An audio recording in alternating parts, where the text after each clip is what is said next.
해가 지고 밤이 찾아올 무렵 누군가는 가벼운 발걸음으로 회사를 나서며 오늘을 마무리하고 누군가는 힘찬 발걸음으로 집을 나서며 오늘을 시작합니다. 당신의 오늘은 어떤 하루였나요? 당신의 오늘은 어떤 하루가 될까요? 하루의 시작과 끝이 공존하는 찰나의 시간, 여기는 트와일라이트입니다.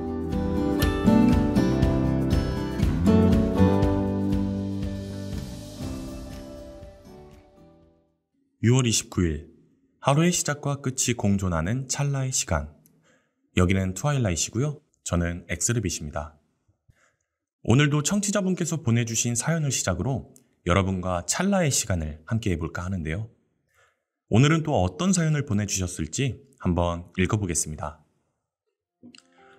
안녕하세요. 항상 퇴근 시간마다 엑스레빗의 트와일라이트를 들으며 하루를 마무리하고 있는 29살 회사원입니다. 이제는 어엿한 한 명의 직장인으로서 하루하루를 보내고 있는데요. 요즘 들어 부쩍 제 능력에 대해 많은 의구심이 듭니다. 관련 업계에 종사하고 있는 지인들이나 직장 동료들을 보면 제가 미처 생각하지 못했던 부분까지 바라보고 있거나 어떻게 이런 아이디어를 생각할 수가 있지 싶은 경우가 많은데요. 그럴 때마다 나는 왜 저렇게 못하는 건지, 내가 정말 잘하는 일은 뭔지, 난 언제쯤 나만의 재능을 찾을 수 있을지 등등 여러 가지 고민들이 머릿속을 스쳐 지나갑니다.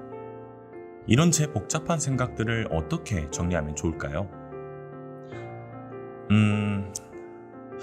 이번 사연은 저도 겪어봤던 고민이라 더 공감이 되는 것 같습니다. 저도 비슷한 시기에는 나의 능력이나 자질에 대한 의심도 많았고 내가 잘하는 일은 무엇인지에 대한 고민도 정말 많았거든요. 그런데 사실 이런 고민이 들 때는 무작정 부딪혀야 한다고 생각해요. 자격증을 따고 외국어를 배우고 운동을 하고 내 직무에서 필요한 능력을 성장시키기 위한 여러 가지 노력을 해야 한다는 거죠.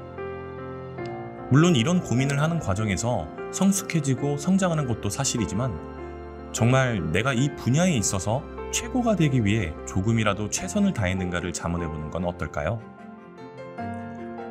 오늘 신비한 인물사전에서 소개해드릴 분도 재능이라고 하면 할 이야기가 정말 많으신 분인데요. 앞서 제가 말씀드렸던 조금은 현실적인 이야기와 비교해서 들으시면 고민을 해소하시는데 도움이 되지 않을까 싶습니다. 그럼 오늘의 신비한 인물사전 지금 바로 펼쳐볼게요.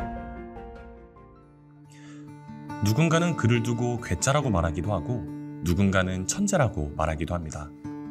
하지만 저는 이렇게 말하고 싶습니다.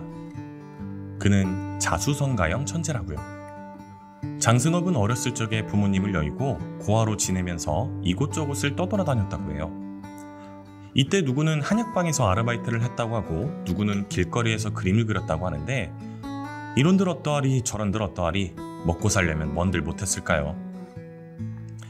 그러다 우연히 이응원이라는 사람의 집에 머슴으로 취직하면서 나름 안정적인 일자리를 얻게 되죠. 당시 이응원은 청나라를 오가던 역관이었는데요. 이 사람의 집에는 예술작품들이 엄청 많았다고 해요.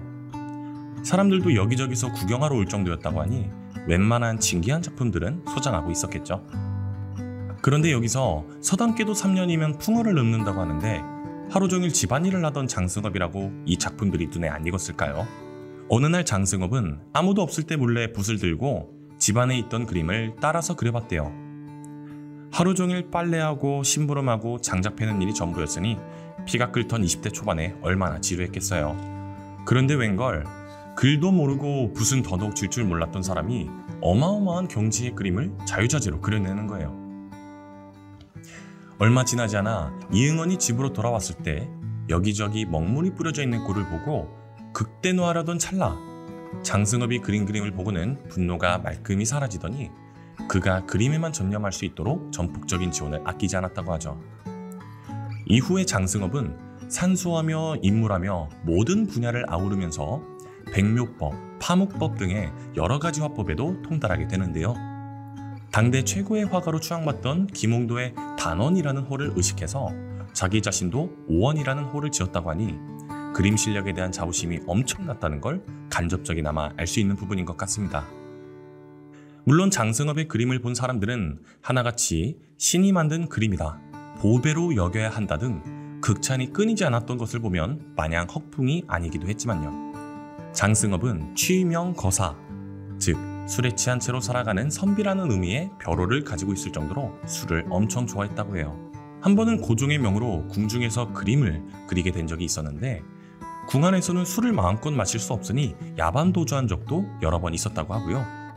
민용환이라는 사람의 도움으로 그의 집에서 지내게 되었을 때에도 한동안 얌전히 그림을 그리나 싶다가도 다른 사람의 옷을 훔쳐 입고는 술집으로 도망치기 일쑤였다고 하죠. 무엇보다 워낙 술에 취한 채로 그림을 그리는 일들이 잦아서 낙관을 잃어버리는 일들도 부지기수였는데요. 그러다 보니 그림마다 서로 다른 종류의 낙관이 찍혀 있거나 이름만 적혀 있는 경우가 많아서 지금도 그가 남긴 작품의 진위 여부를 판별하기가 영 쉽지 않다고 합니다. 그가 평소에 자주 하던 사람의 생사란 뜬구름 같은 것이라 죽는다고 떠들 필요가 무엇이냐는 말처럼 어디에서 어떻게 세상을 떠났는지는 구체적으로 알려진 바가 없다고 하는데요.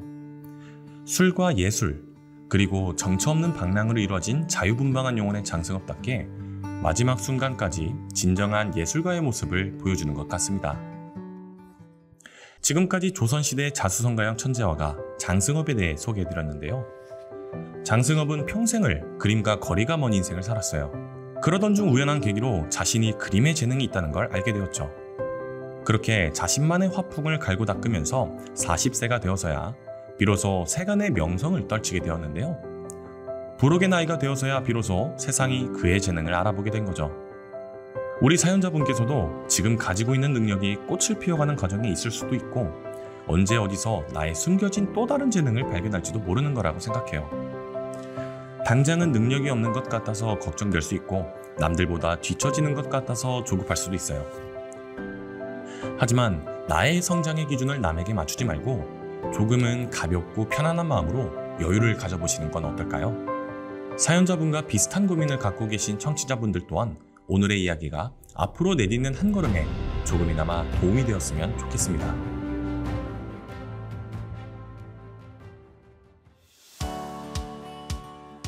지금까지 트와일라이트의 엑스레빗이었고요. 오늘 하루도 고생 많으셨고 오늘 하루도 행복하셨으면 좋겠습니다. 내일의 하루가 끝나고 시작할 때 우리 다시 만나요.